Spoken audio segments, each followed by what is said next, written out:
이제 1장을 마치고 오늘부터는 2장의 내용을 보도록 하겠습니다. 그래서 오늘의 제목을 뭘로 잡았냐면 그리스도 안에서의 영적인 위치라 이렇게 제목을 잡았습니다. 특별히 이 에베소 2장에서 가장 중요한 구절을 택한다고 한다면 그 구절은 바로 2장에서 5절과 6절의 내용입니다. 이 5절, 6절 함께 볼까요? 시작. 허물로 죽은 우리를 그리스도와 함께 살리셨고 너희는 은혜로 구원을 받은 것이라. 또 함께 일으키사 그리스도 예수 안에서 함께 하늘에 앉히시니 그래서요. 그리스도 예수 안에서 함께 하늘에 앉히시니. 이 구절을 근거로 해서 2장에서 사도 바울이 강조하려고 하는 메시지가 있어요. 2장에서 바울이 그처럼 강조하려고 하는 메시지 핵심이 뭐냐? 우리가 그리스도 예수 안에서 함께 하늘에 앉히신 바가 되었다. 이걸 우리에게 강조해 주고 있어요. 그리스도 안에서. 그러니까 주님 밖에서가 아니라 그리스도 안에서. 예수 안에서. 예수님과 더불어 예수님 지금 하늘나라 승천하셔서 하나님 우편에 계시잖아요. 그와 같이 예수 안에서 하늘에 함께 하늘에 앉으신 바 되었다. 이걸 2장에서는 가장 중요한 메시지입니다. 자, 이 말은 우리가 예수를 믿게 되었을 때, 우리가 예수를 믿게 될 때, 우리가 예수님을 통해서 얻게 되는 것, 그리스도 안에서 영적인 지위를 우리가 얻게 된다는 거예요. 예수를 믿으면 주님 안에서 우리가 영적인 지위를 얻게 된다. 1장에서는 에베소 1장에서는 영적인 축복에 대해서 언급을 했죠. 그런데 2장에 와서는 이제는 영적인 축복을 언급했는데 2장에 와서는 뭘 강조하고 있느냐? 2장에 보면은 영적인 축복을 받았을 뿐만 아니라 그리스도 안에서 우리는 얼마나 소중한 어마어마한 영적인 위치를 우리가 소유하게 되었다. 영적인 위치. 그래서 2장에서 우리가 예수를 믿기 전에 우리의 위치는 믿기 전에는 어떤 위치였다. 이걸 먼저 언급을 하죠. 그리고 나서 우리가 예수를 믿고 난 다음에 우리를 그리스도를 믿음으로 말미암아 우리의 영적인 위치가 어떻게 달라졌는가. 그걸 강조해 주고 있어요. 그걸 알아야 우리가 감동을 받고 감격할 수 있지 않겠습니까? 그래서 오늘 바울은 우리에게 이와 같이 예수 믿기 전의 위치와 예수를 믿은 다음의 위치를 날카롭게 대조를 이루면서 우리에게 설명해 주고 있다는 거예요. 다시 말하면 예수를 믿기 전에 우리의 위치, 이것을 우리는 빛이다 이렇게 얘기하죠. 그리고 예수를 믿고 난 다음에 우리의 위치, AD라고 말할 수 있죠. AD. 자, 그러면 우리가 예수를 믿고 난 다음에 우리의 위치, 주후다 이렇게 말씀합니다. 주후, 주님을 만난 후. 그렇지만 주님을 만난 것으로서 우리의 모든 것이 끝난 게 아니에요. 주님을 만남과 더불어서 계속해서 우리는 주님 안에서 살아가는 겁니다. 언제까지? 주님이 오시는 그날까지, 우리의 심장이 멎을 때까지 우리는 계속해서 주 안에서 살아가야 돼요. 그걸 통틀어 말한다면, 한마디로 말하면 주 안이다 이렇게 말할 수 있습니다. 자, 그러면 좀 더 구체적으로 살펴보면 그리스도를 만나기 전에 우리의 위치는 어떠했었는가? 그리스도를 만나기 전에 우리의 위치를 오늘 본문 1절, 2절, 3절을 통해서 우리에게 말씀해 주고 있는데 3절까지만 한번 읽어보십시다. 자, 주님을 만나기 전에 나의 위치, 여러분의 위치, 우리 모두의 위치. 1절, 2절, 3절 시작. 그는 허물과 죄로 죽었던 너희를 살리셨도다. 그때 너희는 그 가운데서 행하여 이 세상 풍조를 따르고 공중의 권세 잡은 자를 따랐으니 곧 지금 불순종의 아들들 가운데서 역사하는 영이라. 전에는 우리도 다 그 가운데서 우리 육체의 욕심을 따라 지내며 육체와 마음에 원하는 것을 하여 다른 이들과 같이 본질상 진노의 자녀이었더니 그래요. 자, 여기 보면은 세 가지로 묘사해 주고 있죠. 첫째, 예수 믿기 전에 우리는 영적으로 죽었었다. 영적으로 죽어 있었다. 이게 예수 믿기 전에 우리의 모습입니다. 뿐만 아니라 예수 믿기 전에 우리가 영적으로 죽어 있을 뿐만 아니라 두 번째로는 영적으로 원수의 지배 아래 놓여 있었다. 원수의 지배, 원수의 다스림, 원수의 통제 속에 우리가 있었다는 겁니다. 그리고 세 번째로는 그러기 하나님의 진노에 대해서 피할 수 없는 진노의 자녀였다. 이게 예수 믿기 전에 우리의 형편, 우리의 위치였습니다. 자, 이걸 좀 더 구체적으로 설명해 보면은 예수 믿기 전에 우리의 위치는 영적 사망의 위치였다. 이렇게 말씀드릴 수 있어요. 왜? 예수 믿기 전에 우리 모두는 다 영적으로 죽었거든요. 죽어 있었어요. 죽어 있어서. 우리가 이제 이렇게 기도를 하잖아요. 근데 어떤 분은 기도를 할 때 이런 기도를 해요. 하나님, 주님, 허물과 죄와 허물로 죽을 수밖에 없는 우리들이었습니다. 예?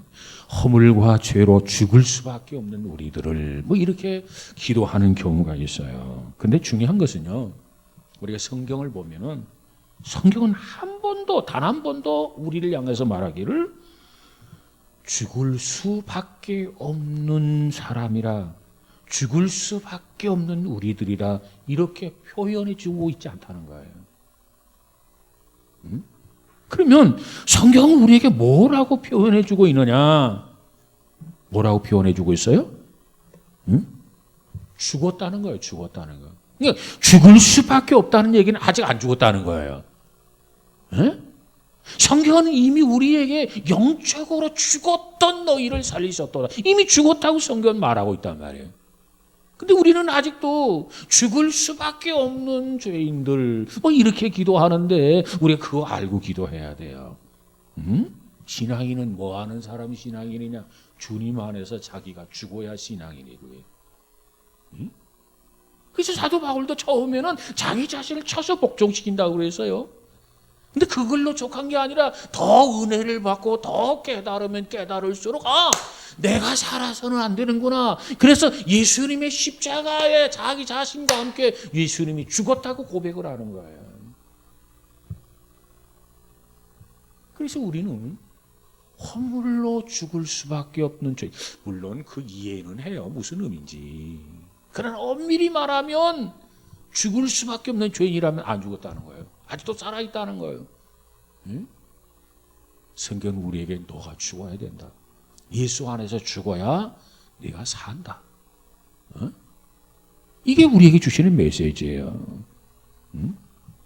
여러분, 영적으로 말하면 예수 믿지 않는 사람들의 상태는 이미 죽은 거다. 오늘 바울이 그렇게 선언하고 있잖아요.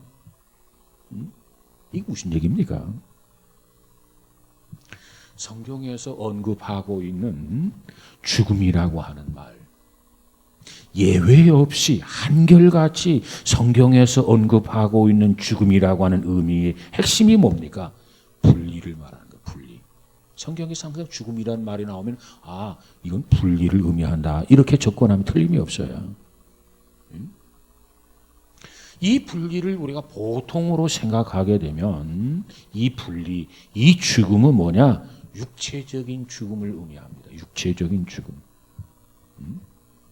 다시 말하면 우리의 영혼과 육신이 있는데 영혼과 육신이 분리되는 거, 이게 바로 죽음이에요. 그러면서도 성경은 육체적인 죽음을 분리라 이렇게 강조해 주고 있어요. 자, 그런데 성경은 뭐라고 말합니까? 영적인 죽음도 있다는 거예요. 육체적인 죽음만 있는 게 아니라 영적인 죽음도 있다고 하는 것을 오늘 성경은 그렇게 말씀하고 있어요. 죄와 허물로 죽었다. 이게 영적으로 죽었다는 거예요. 영적으로. 이건 육체적으로 죽었다는 말이 아니라 여기서 말하는 죽음은 영적인 죽음을 가리킵니다. 그러면 영적으로 죽었다. 이 영적인 죽음의 의미를 좀 생각해 보십시오. 영적인 죽음이 뭐냐? 하나님과 우리가 분리된 거예요. 나 개인의 육체적인 죽음은 영혼과 육신이 분리되는 거지만 이 영적인 죽음은 하나님과 나 사이에 이 관계가 분리되어져 있는 것을, 이 상태를 영적인 죽음이라 이렇게 얘기합니다. 예를 들어 볼까요? 하나님이 아담에게 이런 말을 했어요. 창세기 20장 2장 17절에 가서 보니까 선악을 알게 하는 나무의 실과는 먹지 말아라. 네가 먹는 날에는 어떻게? 정령 죽으리라고 했어요. 동산 중앙에 있는 선악을 알게 한 나무, 너 이거 열매 따먹으면 안 돼. 이거 따먹으면은 내가 반드시 정령 먹는 날에 너 죽는다. 그리고 어떻게 했죠? 아담 그걸 따먹었어요. 아담이 따먹자 막자 거기서 뭐 개복품을 불고 뭐 직사했습니까? 아니에요. 멀쩡했어요. 아니 선악과를 따먹으면 내가 정령 죽으리라고 했는데, 아니 그 선악과를 따먹었던 아담이 그 순간 개복금을 내면서 그 자리에 즉사했어야 마는 거 아니에요? 근데 아담은 죽지 않았어요. 살아있었단 말이에요. 그리고 나중에, 물론 나중에 육체적인 죽음이 인간에게 오게 됩니다. 그러나 하나님의 말씀을 불순종하는 그 순간 정녕 내가 죽으리라는 이 말씀 그대로, 이 아담이 하나님의 말씀을 불신앙하고 하나님 앞에 불순종하고 그리고 그 열매를 손을 내밀어 따먹는 그 순간, 그 아담은 하나님의 관계가 단절된 거예요. 하나님과의 관계가 끊어진 거예요.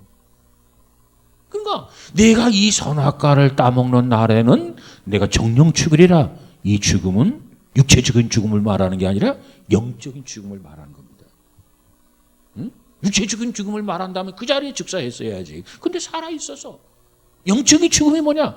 하나님과의 관계, 눈에 보이지 아니하는 관계, 이 관계로서 하나님과 단절되는 겁니다. 그러면 말씀을 거역하고 불순종함으로 하나님과 분리, 곧 죽음, 영적인 죽음을 주게 되어서요. 그러면 그 증상이 아담에게 어떻게 나타나느냐? 이 영적인 죽음이라는 게, 영적인 게 눈에 보여서 한다면 아 영적인 죽음 죽었구나 이렇게 말할 수 있는데, 영적인 죽음은 우리가 뭐 손에 만져서 확인할 수 있는 것도 아니고 눈을 찢고 해가지고 뭐 확인할 수 있는 게 아니잖아요. 그런데 증상이 나타났고 증상을 보여줍니다.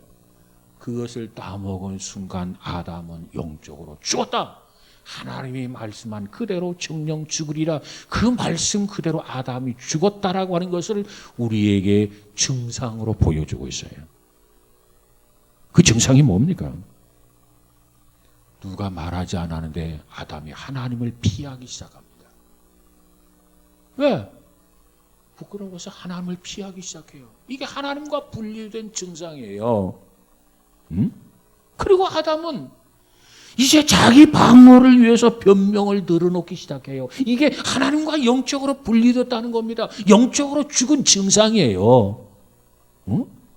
아니 자기가 다 먹었으면 그냥 다 먹었다고 하면 되는데 아담을 핑계대고 변명을 늘어놓잖아요. 세 번째로 죄를 지어놓고 이 죄에 대한 책임 전가하기 시작해요.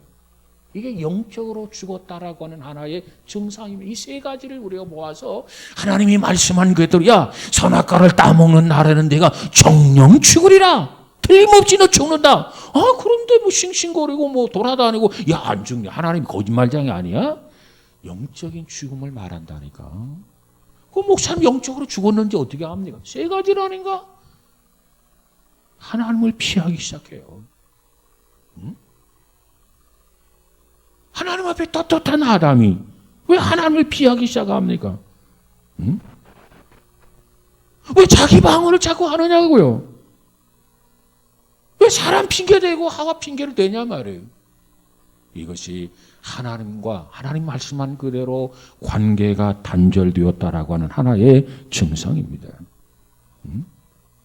여러분, 이것은 곧 오늘 우리 모든 사람들에게 보여주고 있는 하나의 교훈이다. 뭐냐면은 하나님과 영적으로 끊어진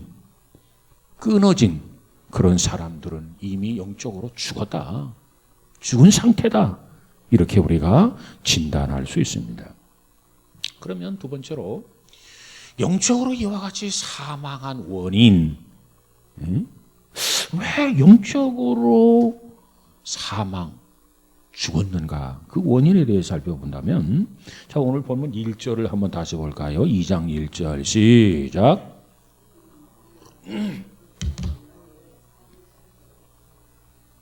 자, 1절을 다시 보면 그는 허물과 죄로 죽었던 너희를 살리셨도다 그랬어요. 자, 여기 보니까 왜 우리에게 영적인 죽음이 왔느냐? 여기 보니까 두 가지로 설명해 주고 있어요. 그 첫 번째가 뭐예요? 허물. 그 다음에 두 번째로 그게 뭐예요? 죄. 그러니까 허물과 죄로 우리가 죽었다는 거예요. 영적인 죽음을 죽었다는 거예요. 그러면 여기서 말하는 허물이라는 게 도대체 또 뭐냐? 허물. 어떤 사람은 이 허물이 첫째는 원죄고 두 번째는 자범죄다 이렇게 해석하는 사람이 있어요. 그러나 그 허물은 그런 의미가 아니에요.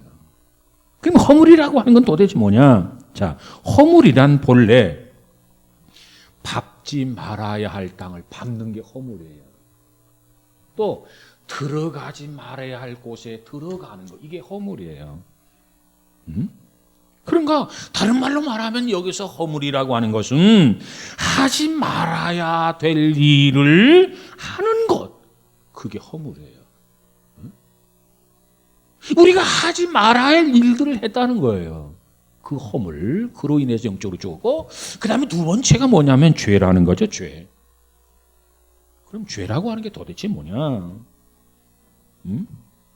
이 죄라고 하는 말은 원어로 보니까 하말티어. 이 말티어라는 말은 궁수가 활을 쏘는 사람이 자 활을 땡깁니다. 관역을 향해서 뭔가 이 화살을 겨루고 있는데 막 화살을 날려서 이 쫙 날아가다가 관역의 중앙을 딱 맞춰야 되는데 핑 하고 옆으로 빗나갔어요. 이게 뭐냐? 이것이 바로 죄 하말티어란 말이에요. 빗나갔다. 옆으로 빗나갔다. 그런 뜻이에요. 다시 말하면 맞춰야 할 목표 지점이 있는데 우리가 맞춰야 할 그 관역이 있는데 그 관역을 맞추지 못한 거예요. 목표가 있는데 목표를 맞추지 못해서 목표를 향해서 가야 되는데 그를 향해서 가지를 못해서 이게 바로 뭐냐? 이것이 바로 죄라는 겁니다. 다시 말하면 우리가 해야 할 일이 있어요. 그런데 그것을 못해서 그게 바로 뭐냐? 그게 바로 죄라는 겁니다. 그래서 사도 요한은 뭐라고 말합니까? 죄를 가리켜서 불법이다 이렇게 말하고 있고 하나님의 법을 깨트린 것이다. 불법이라고 하는 말은 하나님의 법을 깨트린 것이다. 그런 뜻이에요. 우리가 그럼 도대체 하나님의 법이 뭐냐?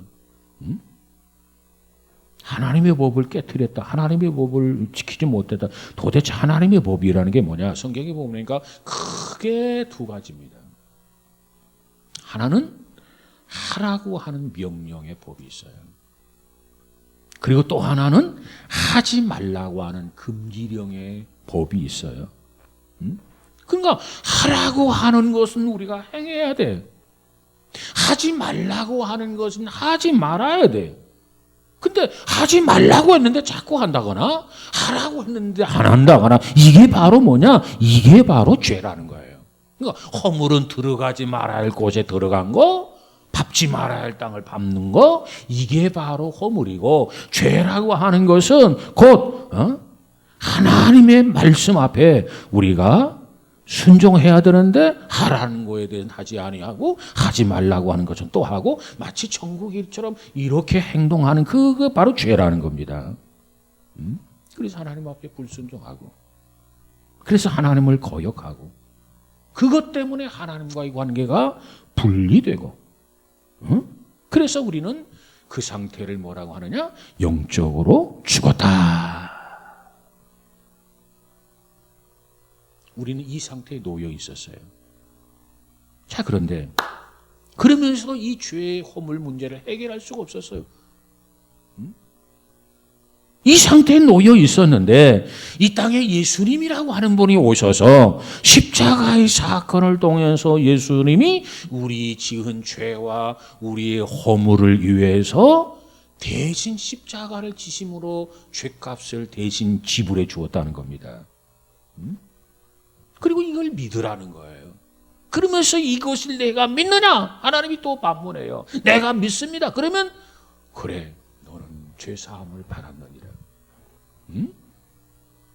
그래서 죄사함에 대한 확신이 우리 안에 생기고, 어떻게 하므로 예수님께서 내가 죄와 허물로 죽었는데 그 죄와 허물의 값을 대신 십자가를 통해서 갚아주었다는 거예요. 이것이 대속의 십자가라는 거예요.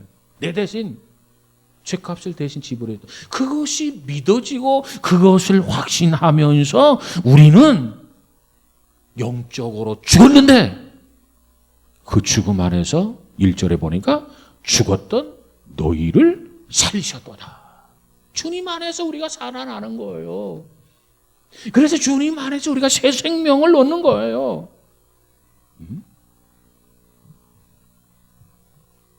여러분, 이 길거리에 나가보면 많은 사람들이 왕래합니다. 지나가는 사람들. 그 중에는 아름다운 사람도 있어요. 그 중에는 계급이 높은 사람도 있어요. 그 중에는 당당한 신분을 가진 사람들도 있어요. 아무리 아름다워도, 아무리 당당해도, 아무리 계급이 있어도 그리스도가 없이는, 그리스도를 믿지 않는다면 여전히 저들은 지금 영적으로 죽어 있는 상태다. 무엇으로? 죄와 허물로. 그거예요. 근데 저들이 예수를 믿으면 죄와 허물에서 주께서 우리를 살리시는 거예요. 그래서 우리는 새 생명을 얻어서 구원함을 얻는 겁니다. 자, 계속해서 그러면 우리 영적인 원수의 지배를 받고 있었다. 그냥 지금 그리스도를 만나기 이전의 모습을 말하는 겁니다. 세 번째로 그리스도를 만나기 이전에 우리는 영적인 원수들이 있어요. 원수. 그 원수들의 지배를 받고 있었다는 겁니다. 원수들의 지배. 그러면 우리의 영적으로 우리의 원수가 누구냐? 3대 원수가 있어요. 3대 원수. 예수 믿기 전에 우리들에게는, 예수 안 믿는 사람들에게는 지금의 저들의 원수 3가지가 있죠. 믿는 우리에게는 믿기 전에 3대 원수 3가지가 있어요. 첫 번째 원수가 뭐죠? 세상 풍속을 쫓고 세상이라는 원수가 있어요. 두 번째는 뭐죠? 공중의 권세 잡은 자, 마귀가 있어요. 세 번째는 뭐죠? 육체 욕심할 때 육체. 이것이 바로 오늘 우리 그리스도인들의 3대 원수입니다. 지금이야 말하니까 내가 그리스도 안에 거듭났고 새 생명을 얻었기 때문에 지금이야 말하지만 저들은 우리의 과거 예수 믿기 전에 3대 원수였습니다. 지금 바울이 그걸 설명해 주고 있는 거예요. 그러니까 이런 사실을 우리가 알면 알수록 오늘날 우리가 그리스도 안에 있고 구원함을 받고 하나님의 자녀가 되었다고 하는 것이 얼마나 감사한 일인지, 얼마나 기뻐할 일인지, 얼마나 감격하면서 살아야 할 일인지 그것을 깨닫는 거예요. 예수 믿기 전에는 이 세 원수의 지배에 다스림 통제받으며 살았어요. 그 첫 번째가 뭡니까? 세상. 이 세상이라고 하는 말은 여러분 잘 들으시기 바랍니다. 이 세상, 이 세계가 우리의 원수라고 하는 말이 결코 아닙니다. 만약 이걸 잘못 해석하면 이 세상이, 이 세계가 우리의 원수다 그러면 극단적 선택을 해야죠. 근데 그런 말이 아니에요. 여기서 말하는 세상이라고 하는 말은 이 세상의 사람들을 의미할 수도 있는 용어이고, 그 다음 두 번째로는 세상의 어떤 흐름 그 자체를 세상이라고 이야기할 수 있어요.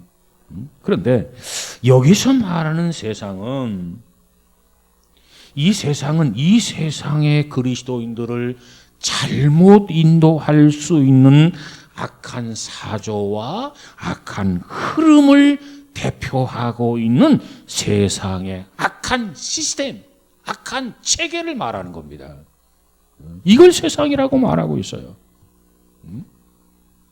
그러니까 사도 바울은 로마서 12장 2절에서 뭐라고 말합니까? 너희는 이 세대를 본받지 말아라. 여기서 말하는 이 세대, 이 세상이라고 하는 것은 다시 말합니다.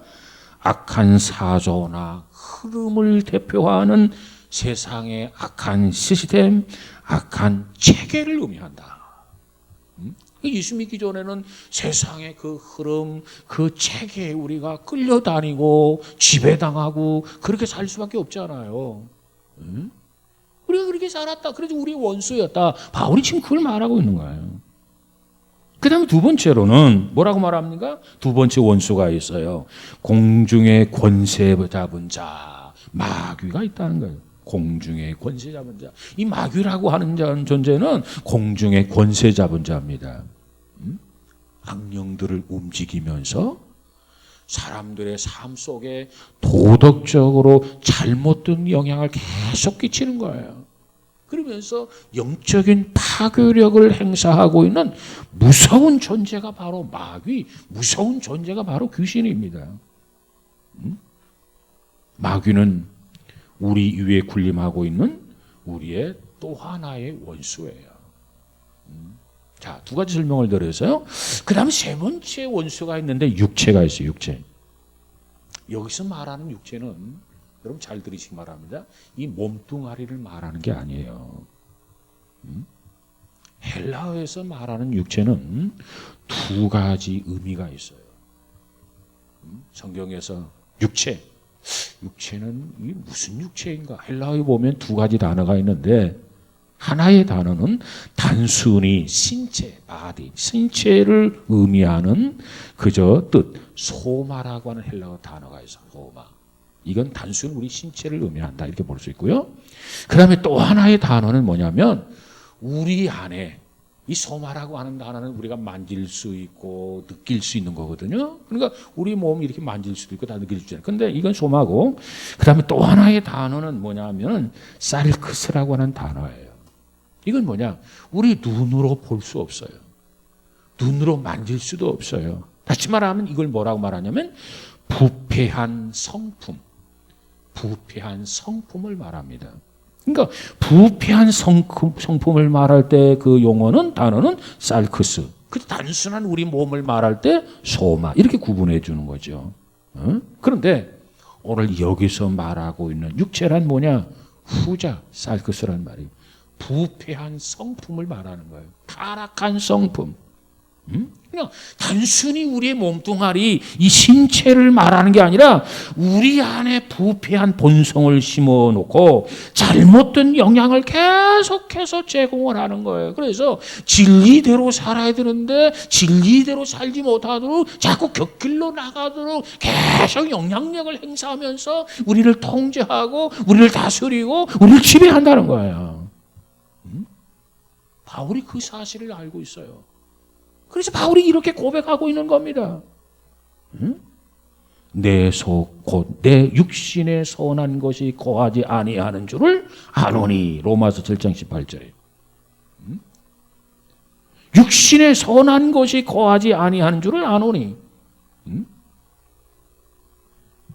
여러분 여기서 우리가 잘못 알면 육신을 자꾸 자기 육체 이 단순한 육체라고 해서 육체를 학대하고 하는 그런 그릇된 일을 할 수도 있어요. 성경은요 우리 단순한 이 신체 그 육체를 성경은 결코 정죄하지 않습니다. 그걸 우리가 알아야 돼요. 다만 이 몸 안에 이 육체 안에 잘못된 성품이 이 안에 있다는 거예요. 타락한 본성이 이 안에 있다는 거예요. 눈에 볼 수 없는 거죠. 그것도 우리 안에 있는 그 살크스니까. 그것이 계속해서 우리를 충동질하는 거예요. 그걸 어떻게 보면 타락한 인간의 모습, 타락한 인간의 속성, 어떤 썩은 본성, 이렇게 우리가 여러 가지로 설명할 수가 있어요. 누구에게도 이 본성이 있습니다. 예를 들면 이래요. 어린 자식을 앞에 놓고 부모가 야, 너는 세상을 살아가면서 아주 거짓말을 능수능란하게 살아갈 수 있다. 자, 지금부터 내가 거짓말을 가르쳐 줄 테니까 자, 거짓말을 배워야 해. 그러면서 부모가 어린 자식을 놓고 거짓말을 가르칩니까? 안 가르치잖아요. 그런데 아이들을 보면 어때요? 너무나 거짓말을 잘해요. 너무나 유창하게 거짓말을 잘해요. 기가 막히게 거짓말을 잘해요. 참으로 놀라운 사실입니다. 아니, 가르쳐 주었다면 배웠기 때문에 거짓말을 잘할 건데, 아니, 가르쳐 주지 않았는데도 이 거짓말을 능수능란하게 아이들이 잘해. 그거 보면 여러분 어떤 생각이 드십니까? 우리 안에 타락한 본성이 있다니까? 우리 안에 썩은 본성이 있다니까? 그걸 마귀가 자꾸 다스리고 통제하고 하면서 자꾸 충동질하는 거예요. 그러니까 배우지 아니한 것도 쉽게 익히고 깜짝 놀라는 거 아니겠습니까? 이런 사실에 대해서 다윗이 이 사실을 깨달아서, 그리고 다윗이 이렇게 고백을 합니다. 뭐라고 고백하느냐 하면은 내가 죄악 중에 출생하였습니다. 죄 중에 출생했다는 거예요. 모친이 죄 중에 나를 잉태하였나이다. 내 어머니가 죄 중에 나를 잉태해가지고 내가 나면서부터 이 못된 것을 내가 배워가지고 나왔다. 다시 말하면 그 그릇된 속성, 타락한 본성, 썩은 본성을 가지고 나왔다. 다윗이 이런 고백을 하고 있는데 아니다, 무슨 소리냐, 이렇게 부정할 만한 용기가 없어. 왜? 현실이 그러니까.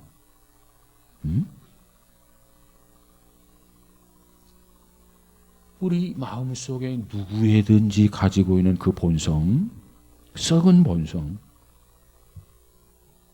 그것을 계속해서 충동질하고 우리를, 그 본성을 바탕으로 해서 그릇된 길로 우리를 계속 인도한단 말이에요. 여기서 나오는 이 잘못된 욕심이 바로 우리를 파괴하고 있죠. 그래서 우리는 스스로의 그와 같은 것들을 다스리고 통제할 수 있는 그런 신앙인이 되어야 됩니다. 그렇지 아니하면 계속 끌려다니는 거예요. 그래서 성경에 보니까 우리의 원수가 이와 같이 세상, 이와 같이 마귀, 이와 같이 육체, 이 세 가지가 우리의 원수였다. 성경은 계속해서 우리에게 강조해 주고 있습니다. 그래서 또 이렇게 말씀하죠. 야고보서 3장 11절 이하에 보니까 너희 마음속에 독한 시기와 다툼이 있으면 자랑하지 말라. 진리를 거스려 거짓하지 말라.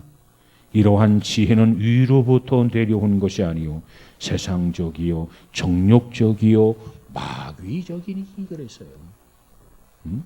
우리 안에 나도 모르게 독한 시기가 있어요. 다툼이 있어요. 그거 자랑하지 말라는 거. 그거 부끄러운 거라는 거. 그거 창피한 거라는 거예요.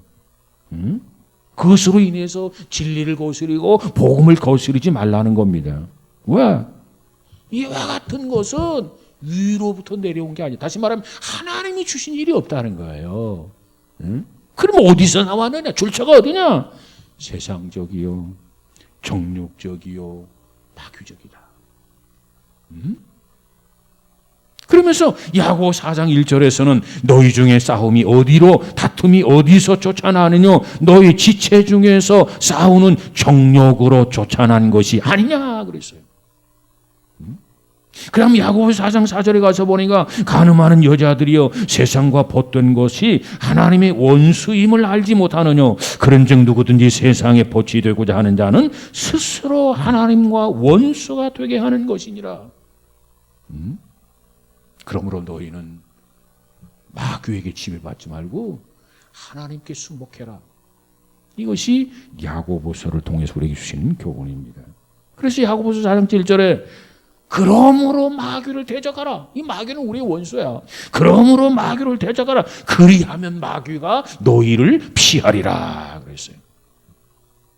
자, 정리해 봅니다. 예수 믿기 전에 우리 원수가 새 원수가 있었어. 그 새 원수가 누구누구라고요? 육신, 세상, 마귀. 응? 오늘 바울은 일관성 있게 새 원수의 정체를 우리에게 말해주고 있어요. 그러므로 우리는 지금도 호시탐탐 우리를 노리고 있는 그 원수가 있어. 내가 정말 예수님 안에 있지만 예수 믿기 전에 우리는 그들의 지배를 받았기 때문에 그들이 지금도 우리를 단련하지 아니하고 호시탐탐 기회를 노리면서 우리를 흔들고 유혹하려고 하고 있단 말이에요. 그것을 한다고 한다면 우리는 결코 안심할 수가 없어요. 어떻게 해야 되느냐? 깨어 있어야 된다. 정신 똑바로 차려야 된다는 겁니다. 그렇지 않으면 이 말세 그나마 우리 신앙 이거 붙들 수 없다는 거예요. 이거 다 놓친다는 거예요.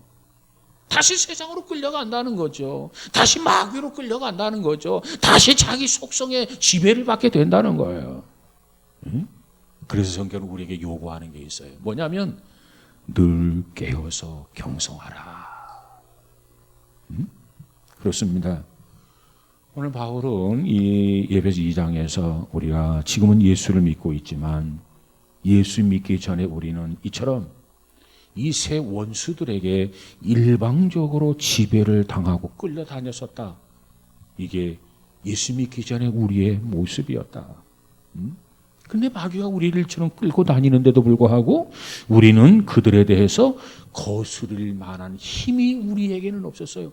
그러니까 꼼짝 못하고 콧두레를 뚫어서 그 소를 끌고 다니는 것처럼 우리를 이 새 원수가 끌고 다녔단 말이에요. 반항할 수도 없어. 거역할 수도 없어. 우리 힘도 없어. 그냥 끌고 가는 대로 그냥 끌려다녔던 것이 예수 믿기 전에 우리의 모습이었다. 생명이 없는 물고기 한번 생각해 보십시다. 죽은 물고기가 있어요. 큰 물고기예요. 아무리 큰 물고기라 할지라도 생명이 없다면 어떻게 됩니까? 물살을 거스릴 수는 힘이 없는 거예요. 아무리 큰 물고기라도 물의 흐름에 따라서 그냥 물살에 따라서 같이 흘러갔단 말이에요. 그와 마찬가지로 우리도 예수 믿기 전에는 거스릴 만한 힘이 없었다. 참 연약했었다. 참 무력했었다. 참 반항할 수도 없었다. 그래서 바울은 그와 같은 우리의 상태를 영적으로 뭐라고 표현하냐면 로마서 5장에 가서 보니까 우리가 연약할 때 그렇게 표현해 주고 있어요. 예수 믿기 전에 우리가 연약할 때. 예? 이것은 어찌 보면 연약할 때라고 하는 표현은 약한 표현입니다. 좀 더 강하게 표현한다고 한다면 오히려 우리가 무력할 때. 그렇습니다. 예수 믿기 전에는 우리가 전혀 무력했습니다. 예수 믿기 전 우리의 상태는 아주 연약했습니다. 마귀가 역사하는 대로 끌고 가는 대로 조종하는 대로 우리는 거기에 노란할 수밖에 없었습니다. 그 어떤 것도 우리는 감당할 수 없었습니다. 그냥 끌려다니는 거지. 그런데 이제는 달라졌습니다. 이제는 우리가 예수 안에 있습니다. 예수님이 나의 힘이 되어주시고 예수님이 나의 생명이 되어주시고 예수님이 나의 능력이 되어주셨습니다. 그렇기 때문에 이제는 원수의 지배에서 벗어날 수 있습니다. 우리는 세상에 살면서 세상에 속하지 아니한 자입니다. 육체에 있으면서도 육체에 속하지 아니하고 영적인 삶을 추구하면서 삽니다. 이걸 강조하면서 예배소 교인들에게 메시지를 전하는 것이 예배소서 2장의 핵심이에요. 자, 오늘은 여기까지만 하겠지만 이걸 안다면은 우리는 깨어있지 않을 수가 없어요. 이걸 안다면 우리는 정신 차리지 않을 수 없어요. 네? 더욱 깨어서 정신 차려 기도하면서 이 마지막 때 우리의 신앙을 유지하고 지켜나갈 뿐만 아니라 우리의 신앙이 더 진보되고 성장하는 복 있는 성도 우리 모두가 다 되어지기를 주님의 이름으로 축복합니다. 우리에게는 지금도 두 눈을 뜨고 우리를 노리는 원수가 있어요. 눈이 뒤집혔단 말이에요. 우는 사자처럼 먹이를 삼키려고 우리를 노리고 있어요. 호시탐탐 노리고 있어요. 그렇기 때문에 지금이야말로 깨어 있을 때다.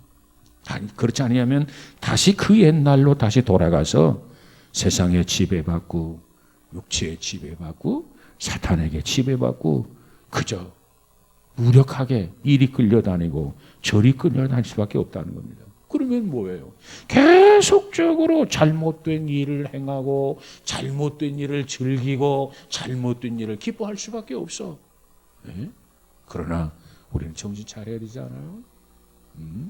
그래서 우리는 다시 거듭나고 원수의 지배에서 벗어나서 하나님만을 영화롭게 해드리는 복 있는 성도가 되어야 될 줄로 믿습니다.